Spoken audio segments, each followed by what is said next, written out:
so excited. So, have you guys been bored, completely out of your mind? Well, this program was designed with you in mind. So today, we're going to make something really cool with some things that you have just laying around the house. So if you had to guess, what do you think we're going to make? We're going to start off with our materials. We have flour, food coloring, cream of tartar, salt,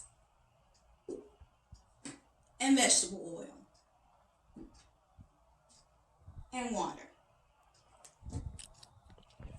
I'll wait. Almost.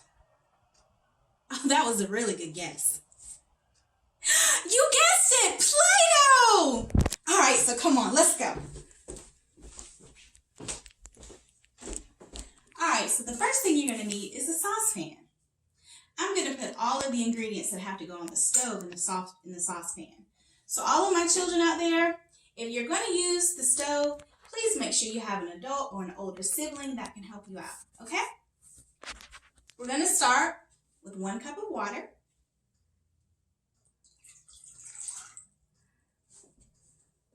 We're going to take our measuring spoon and we're going to measure 1 tablespoon of vegetable oil. It can be any vegetable oil. It doesn't have to be Crisco. This is just what we had around the house.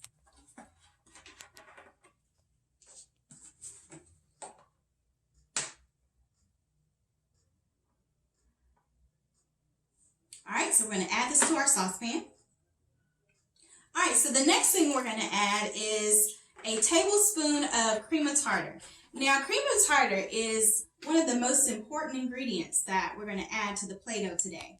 And the reason why is it causes the Play-Doh to last. It can last up to 6 months. And so you're going to add a tablespoon of this. And we're going to add all of this to our saucepan.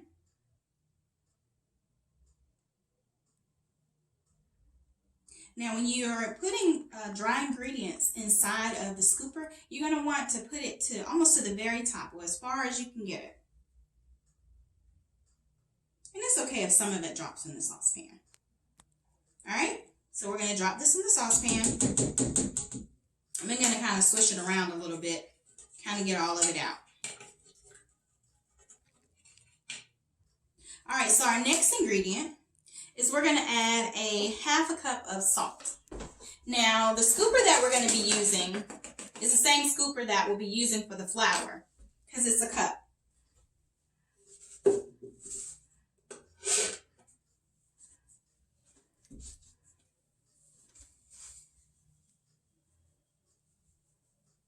And with the salt, it doesn't have to be any particular brand, just as long as it's salt.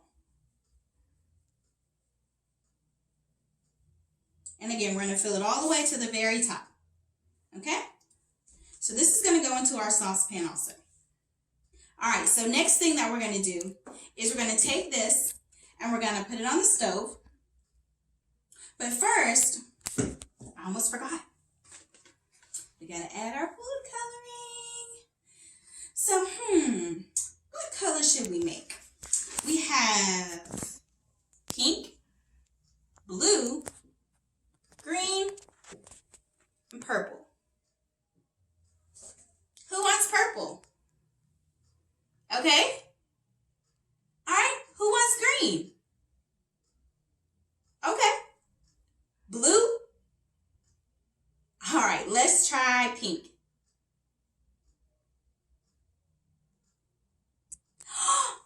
Let's do purple. All right, so purple has it.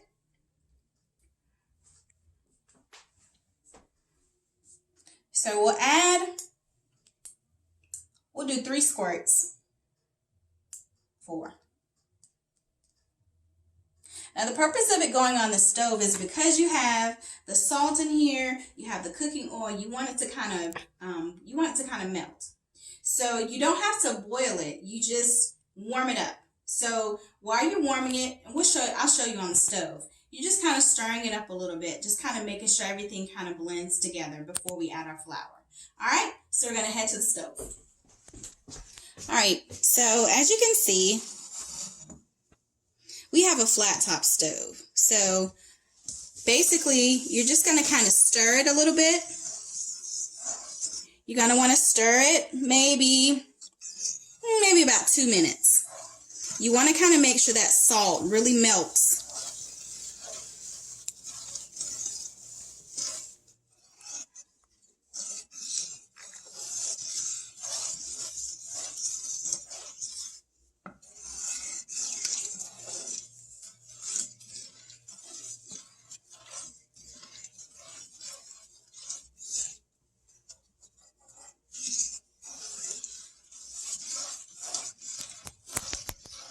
Okay, we're going to go ahead and take it off the eye.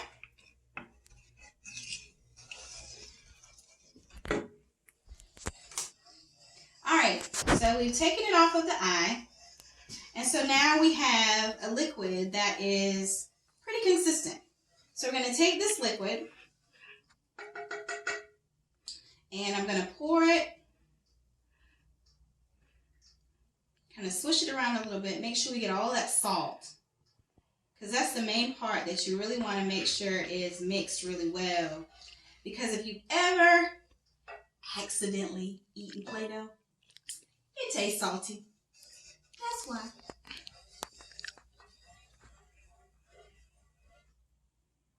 All right. So normally I would have poured everything on the inside of the saucepan. But just so that you guys can see what it looks like, I put it inside of a clear bowl. So now you're going to add your flour. And the reason why you add your flour last is because if you add it while it's still on the stove, it's going to come out looking like glue. And that's actually the way that you can make homemade glue, which is another lesson that we can learn at a later time. So you're going to take 2 scoops. This is a half a cup. So I took and I added 2 scoops of the flour because you're going to need a full cup of flour to add to the mixture. All right, so I'm going to start off with my spoon just to kind of mix it up a little bit because it can get a little messy. But once I mix it up with my spoon and kind of get the flour mixed in really good, then I'll start working it in with my hands.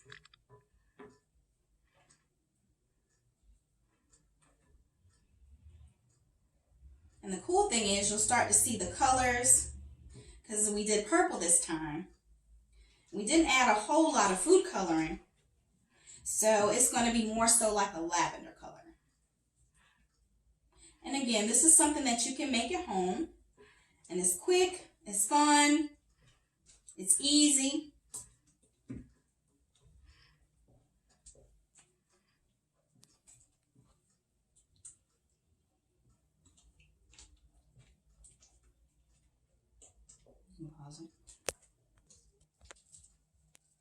All right, friends, so now we're back.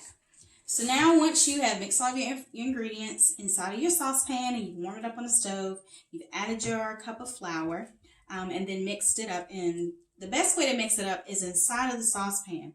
For whatever reason, I think the warmth of the materials in the saucepan coupled with the flour, it helps you to really be able to mix it up. So you start off mixing it up with a spoon. And then once you finish mixing it up, you want to sprinkle some flour on a piece of parchment paper. And you want to roll out parchment paper maybe about arm's length, okay?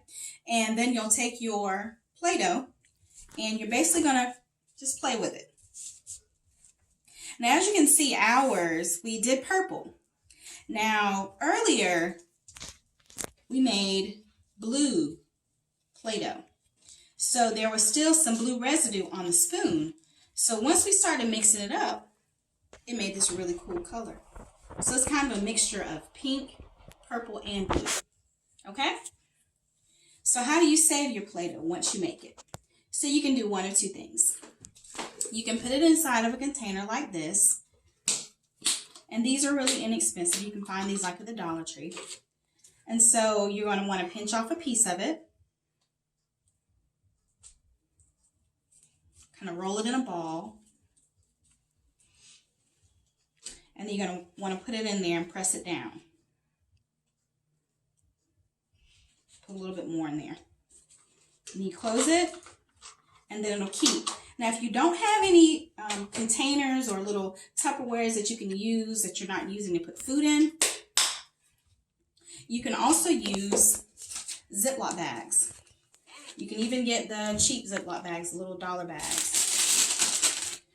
Whatever you're going to put it in, you need to put it in something that's going to allow it to hold its moisture, because you don't want it to dry out. Because then if it dries out, if you add water to it, it may or may not bounce back like it does, okay? And this is just something really cool that you can do with your children at home. Brothers and sisters can do it, cousins can do it. But just make sure that if you're going to use that stove, that you have an adult or some type of responsible older cousin or older sibling that can help you. And if you don't have any one of these options, if you have saran wrap, you can also take your saran wrap and you can tear off a piece of saran wrap and just wrap it in saran wrap. All right, so earlier we made blue Play-Doh. Isn't it pretty? And just like with the lavender kind of tie-dye funky Play-Doh that we made, so you're going to want to do the same thing. I have this one in a bag. So we're going to put a piece of it back in the Ziploc bag.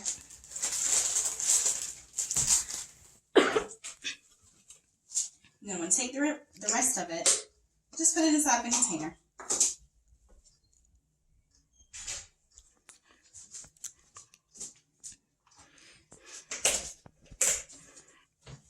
So now you have your very own Play-Doh. So versus spending hundreds of thousands of dollars on Play-Doh, you can make your own. I hope that you really enjoyed our activity on today, and tune in next time to Conservation Kids. Thank you again for joining us. Bye now.